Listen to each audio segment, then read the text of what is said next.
Innal hamdalillah nahmaduhu wa nasta'inuhu wa nastaghfiruh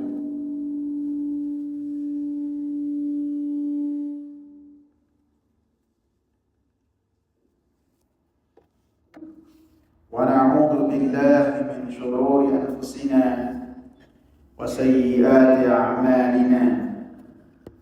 Man yahdihillahu fala mudilla lahu ومن يضلل فلا هادي له. أشهد أن لا إله إلا الله وأشهد أن محمدا عبده ورسوله. يا أيها الذين آمنوا اتقوا الله حق تقاته ولا تموتن إلا وأنتم مسلمون. يا أيها الناس اتقوا ربكم الذي خلقكم من نفس واحدة وخلق منها زوجها وبث منهما رجالا كثيرا ونساء واتقوا الله الذي تساءلون به والأرحام إن الله كان عليكم رقيبا. يا أيها الذين آمنوا اتقوا الله وقولوا قولا سديدا يصلح لكم أعمالكم ويغفر لكم ذنوبكم ومن يطع الله ورسوله فقد فاز فوزا عظيما. Hadirin sidang Jumat yang saya muliakan, Rasulullah sallallahu alaihi wasallam yang telah diutus oleh Allah Subhanahu wa taala, diberikan oleh Allah Subhanahu wa taala berupa tanda-tanda kekuasaan yang menunjukkan bahwasanya Rasulullah sallallahu alaihi wasallam didukung langsung oleh Rabbul Alamin yang mengurusi alam semesta ini. Di antara yang menunjukkan bahwasanya Rasulullah sallallahu alaihi wasallam adalah seorang yang telah diutus oleh Allah Subhanahu wa taala, beliau memiliki perkataan-perkataan yang terkumpul, perkataan-perkataan yang singkat, pesan-pesan yang singkat, akan tetapi maknanya sangat dalam sekali. Bahkan bisa jadi dibahas oleh para ulama. Satu perkataan Nabi sallallahu alaihi wasallam bisa tersusun dari penjelasan dari perkataan yang singkat. Kitab yang berjilid-jilid menunjukkan bahwasanya Nabi sallallahu alaihi wasallam adalah utusan dari Allah Subhanahu wa taala. Begitu pula Nabi sallallahu alaihi wasallam, tidaklah beliau mengutus seorang dai, mengutus seorang panglima, kecuali Nabi sallallahu alaihi wasallam memberikan nasihat dan wejangan. Nasihat dari Nabi sallallahu alaihi wasallam pun memiliki makna yang sangat dalam sekali. Di antara nasihat yang telah Rasulullah sallallahu alaihi wasallam berikan kepada seorang sahabat, di antaranya disebutkan sahabatnya adalah Abu Dzar, disebutkan pula Muadz bin Jabal. Dua-duanya mendapatkan wejangan yang sama dan dua-duanya adalah sahabat yang besar. Yang pertama Abu Dzar as-Sabiqin al-awwalin, termasuk orang-orang yang pertama masuk Islam. Muadz bin Jabal adalah sahabat, ulamanya para sahabat. Bahkan hari kiamat kelak, para ulama dari umatnya Nabi sallallahu alaihi wasallam dikumpulkan bersama dengan Muadz bin Jabal, ulama. Maka Rasulullah memberikan wejangan, ittaqillaha haitsu ma kunta wa atbi'is sayyi'ata al-hasanata tamhuha wa khaliqin nasa bi khuluqin hasan. Rasulullah memberikan wejangan, bertakwalah engkau dimanapun engkau berada, dan iringkanlah kejelekan dengan kebaikan ataupun ketaatan, dan bermuamalahlah dengan manusia dengan muamalah yang baik. Ini adalah pesan yang singkat. Akan tetapi apabila seorang muslim dan mukmin berpegang teguh dengan wasiat yang singkat ini, pasti dia akan selamat di dunia dan di akhirat. Karena pesan yang pertama yang telah disebutkan oleh Rasulullah SAW mengatur bagaimana relasi seseorang hubungan seseorang dengan Allah Subhanahu wa Ta'ala. Apa yang harus dia lakukan ketika dia bermuamalah dengan Allah Subhanahu wa Ta'ala? Maka Rasulullah SAW sebutkan ini sebagai pesan yang pertama. Ittaqillaha haitsuma kunta. Bertakwalah kamu dimanapun kamu berada. Ketika engkau di masjid bertakwa, ketika engkau di kantor bertakwa, ketika engkau di rumah bertakwa, ketika engkau di jalan bertakwa, ketika engkau bersama teman bertakwa, ketika engkau sendirian bertakwa, ketika engkau memegang HP bertakwa, dimanapun dan apapun keadaannya kita diperintahkan oleh Allah melalui lisan Rasulnya untuk kita bertakwa dalam rangka kita bermuamalah dengan Allah Subhanahu wa Ta'ala.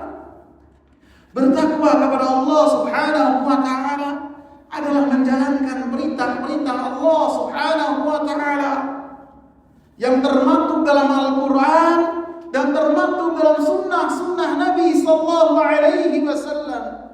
Bertakwa kepada Allah Subhanahu wa Ta'ala, kita menjauh dari larangan-larangan Allah dan larangan-larangan Rasulnya, baik yang termaktub dalam Al-Quran dan termaktub dalam hadis-hadis Nabi Sallallahu Alaihi Wasallam. Maka ketika kita melaksanakan itu semua, maka hakikatnya kita berbekal kepada Allah Subhanahu wa Ta'ala dengan bekal ketakwaan yang kita diperintahkan oleh Allah Subhanahu wa Ta'ala untuk melakukannya. Wa tazawwadu fa inna khairaz zadi taqwa. Berbekallah. Kita dari rumah menuju kantor kita, ke masjid ini juga kita berbekal. Kadang kita yakinkan HP kita berapa persen, apakah baterainya akan habis ataukah tidak. Kita pun terkadang melihat kalau kita melakukan perjalanan jauh, etolnya cukup ataukah tidak. Maka Allah perintahkan kita di dunia pada hakikatnya melakukan perjalanan menuju kampung halaman kita, yaitu yang di mana tempat bapak kita sebelumnya tinggal di dalamnya, surga. Allah perintahkan untuk kita berbekal dengan bekal ketakwaan supaya kita sampai ke kampung halaman bapak kita Nabi Adam alaihissalam. Wa tazawwadu fa inna khairaz zadi taqwa. Berbekallah kalian karena sebaik-baik bekal adalah ketakwaan kepada Allah Subhanahu wa Ta'ala.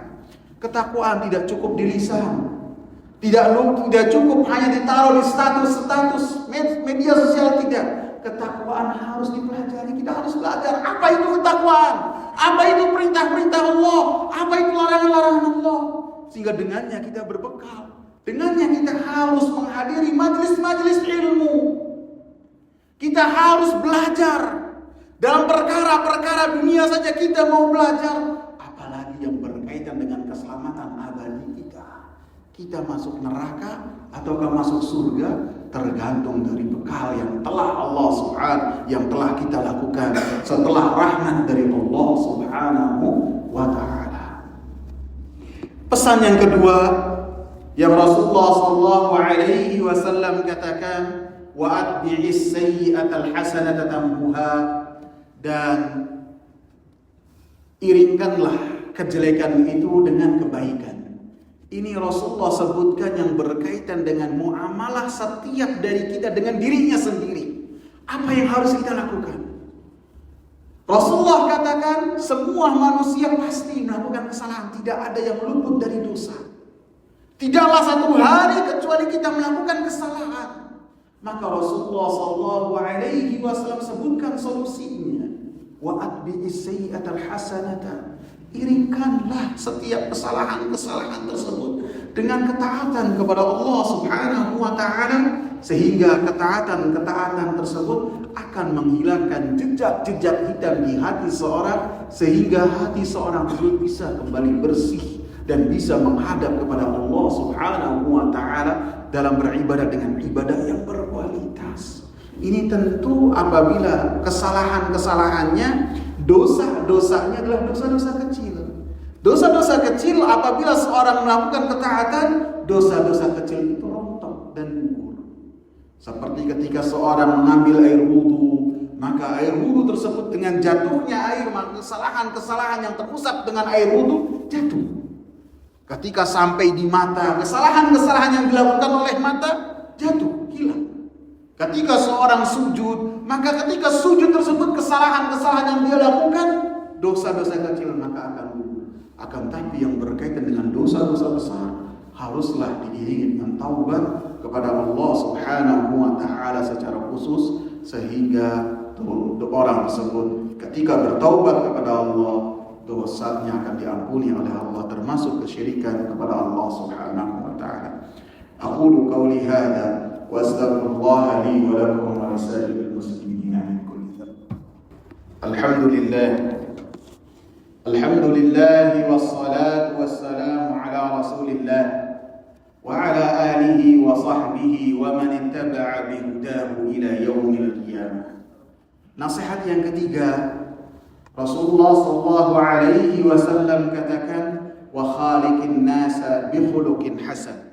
Bermuamalahlah dengan manusia dengan akhlak yang baik. Rasulullah sallallahu alaihi wasallam tidak katakan bermuamalahlah dengan orang-orang yang beriman dengan akhlak yang baik. Bermuamalahlah dengan orang-orang yang satu masjid dengan muamalah yang baik. Bermuamalahlah dengan orang-orang yang satu masjid, satu majlis ta'lim, satu ustaz dengan akhlak yang baik. Tidak. Akan tapi apa yang Rasulullah katakan? Wa khaliqin nas. Bermuamalahlah dengan manusia dengan akhlak yang baik.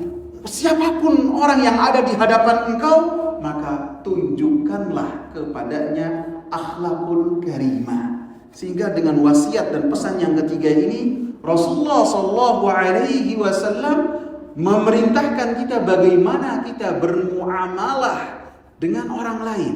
Bagaimana cara kita bermuamalah dengan selain dari kita. Baik itu adalah orang yang beriman ataupun orang kafir ataupun siapapun itu, siapapun status sosialnya, maka Rasulullah sallallahu alaihi wasallam perintahkan kita untuk berakhlak dengan akhlak yang baik.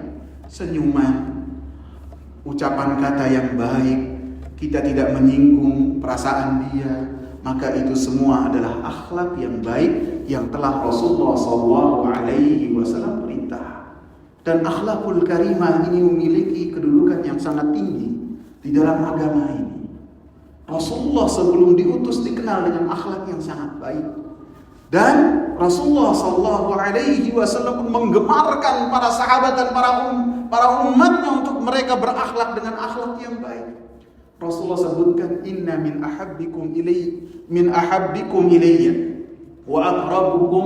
wa aqrabikum minni majlisan yaumal qiyamah ahasinukum akhlaqa. Sesungguhnya orang yang paling dicintai oleh Nabi, orang yang paling dekat dengan Nabi sallallahu alaihi wasallam hari kiamat kelak. Siapa itu? Siapa yang paling dekat kedudukannya dengan Nabi sallallahu alaihi wasallam? Rasulullah tidaklah menyebutkan yang berkaitan dengan apapun juga kecuali dengan amalan yang besar. Ahasinukum akhlaqan. Orang-orang yang berakhlak dengan akhlak yang baik, maka dia adalah orang yang paling dekat dengan Nabi sallallahu alaihi wasallam pada hari kiamat, tentu di surga Al-Firdaus Al-A'la. Sehingga dengan tiga pesan dari Nabi, maka dengannya seorang bisa selamat di dunia dan di akhirat. Semoga bermanfaat. Allahumma salli ala Muhammad wa ala ali Muhammad kama sallaita ala Ibrahim wa ala ali Ibrahim innaka Hamidun Majid. Wa barik ala Muhammad wa ala ali Muhammad kama barakta ala Ibrahim wa ala ali Ibrahim innaka Hamidun Majid. Allahumma a'inna ala dzikrika wa syukrika wa husni ibadatik. Allahumma inna nas'aluka al-huda wat-tuqa wal-ghina wal-'afaf. Rabbana atina fid dunya hasanah wa fil akhirati hasanah wa qina adzabannar. Aqimus shalah.